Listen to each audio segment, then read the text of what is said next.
Everything you've been told about heart attacks is wrong. Not slightly off, not missing a few details, fundamentally, dangerously wrong. And I say that as someone who spent years doing everything right.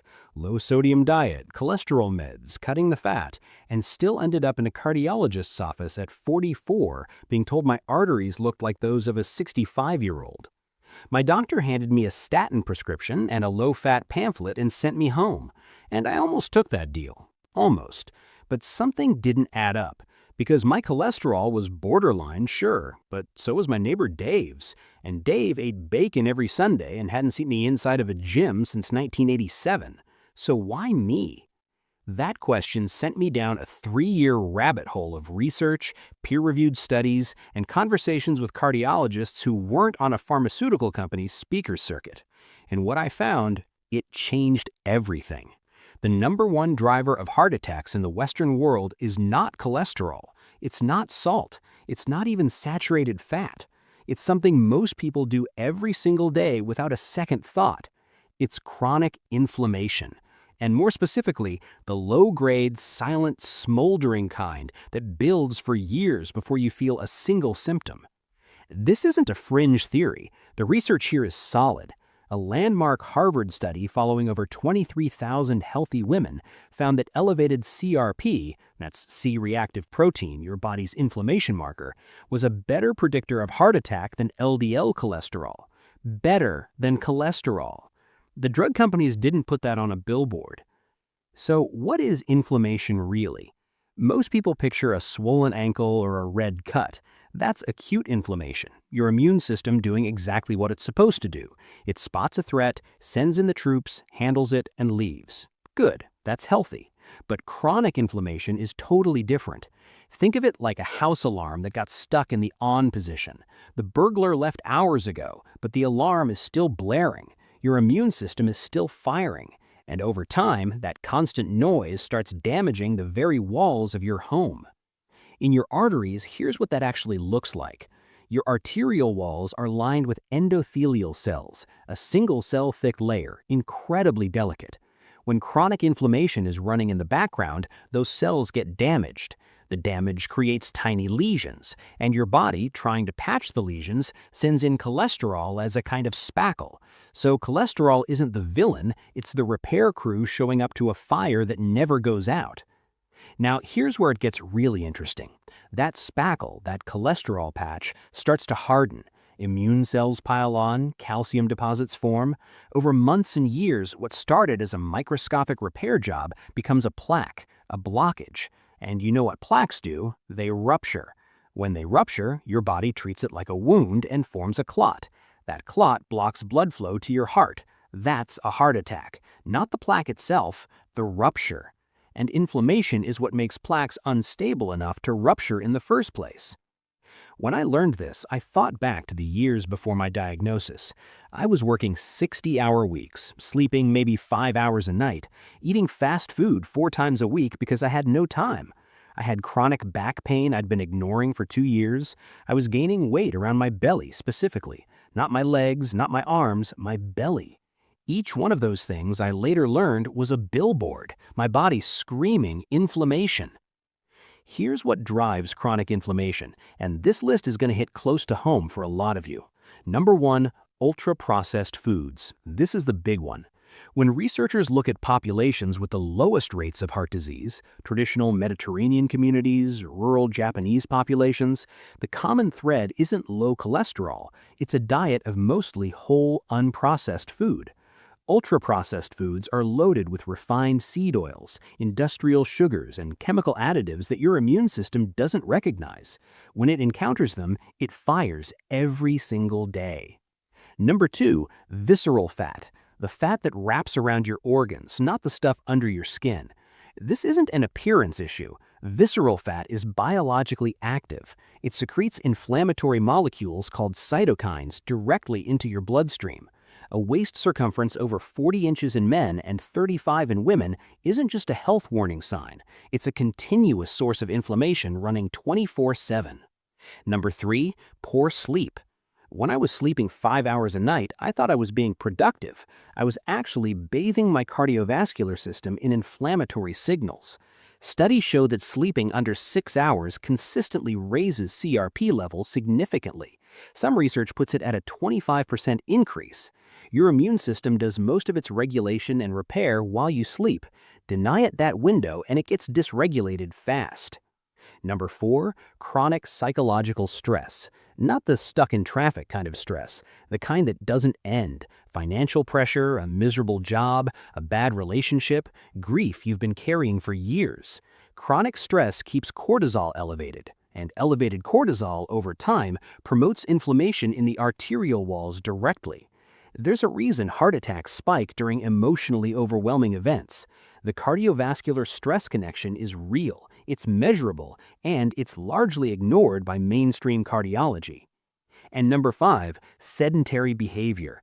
Not the absence of exercise, the presence of prolonged sitting.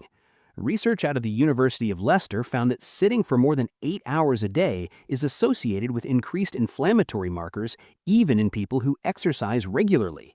You can't outrun a chair you spend 10 hours in. Movement throughout the day matters as much as your dedicated workout, okay? Now, what do you actually do about this? Because information without action is just anxiety with extra steps. Let me give you a framework that actually works. And I want to be clear, this isn't about perfection. This is about shifting your baseline. Because inflammation responds to lifestyle faster than almost any other biological process.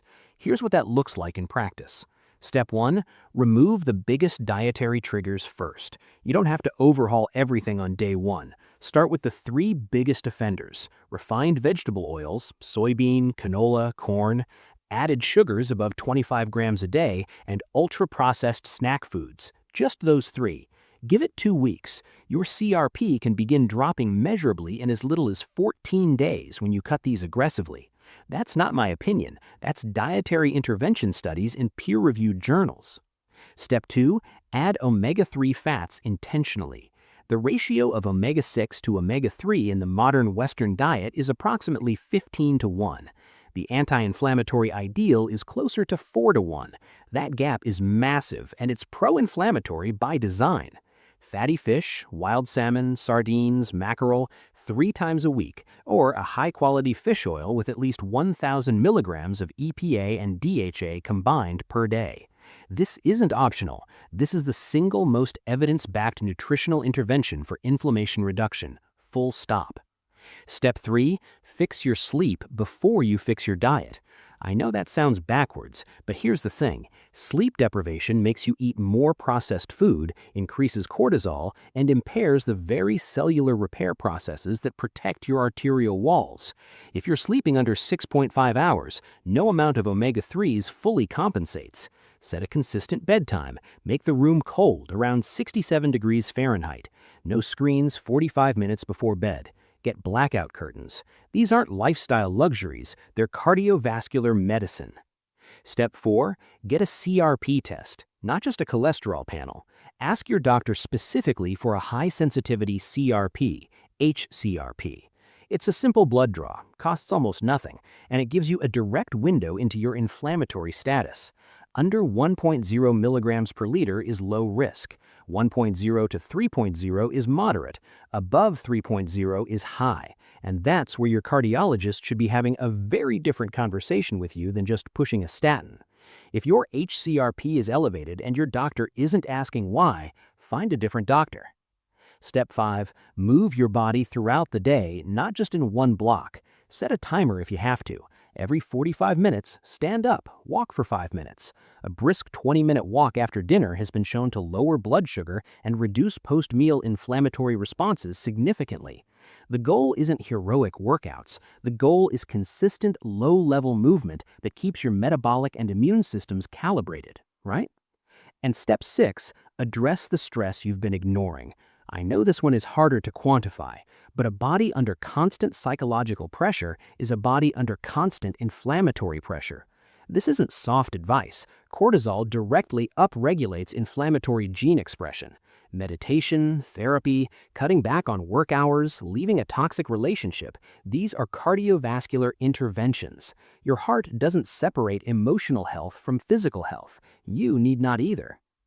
Now, if you've made it this far, I want you to think about someone you know, a parent, a friend, a coworker, someone who's doing everything right by the old rule book, watching their sodium, taking their cholesterol meds, but still carrying too much belly fat, sleeping 5 hours, and running on fast food and stress. That person is in danger, not because they're lazy or don't care, because they were never given the right information. If this changed how you think about heart health, share it with them, genuinely, not as a forward, but as a conversation. Hey, I came across something that reframed everything I thought I knew about heart attacks. Thought you should know. That's how this information spreads. That's how lives actually change.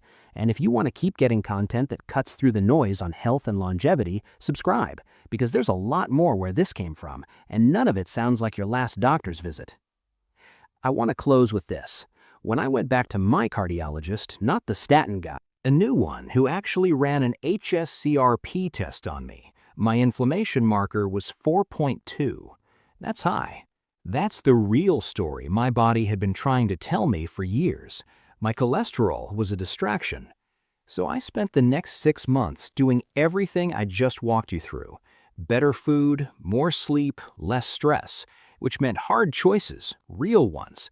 And when I went back, my hs-CRP was 0.8. My arterial scans improved. My cardiologist looked at my file and said, and I'm paraphrasing, "Whatever you're doing, keep doing it." I didn't get a clean bill of health overnight. That's not how biology works. But I got something better than that. I got control. I understood what was actually happening inside my body, and I knew exactly what to do about it. You're not helpless here. Inflammation is not your destiny. It's a signal, and signals can be changed. The first 2 weeks are the hardest. The cravings, the habit rewiring, the sleep adjustment. But once your body starts recalibrating, the momentum builds fast. This is fixable, and now you know where to actually start. If you found this valuable, subscribe. This channel is built around one idea: giving you the research-backed, noise-free health information that your doctor either doesn't have time to share or doesn't know to look for. New content drops every week. You deserve to understand your own body.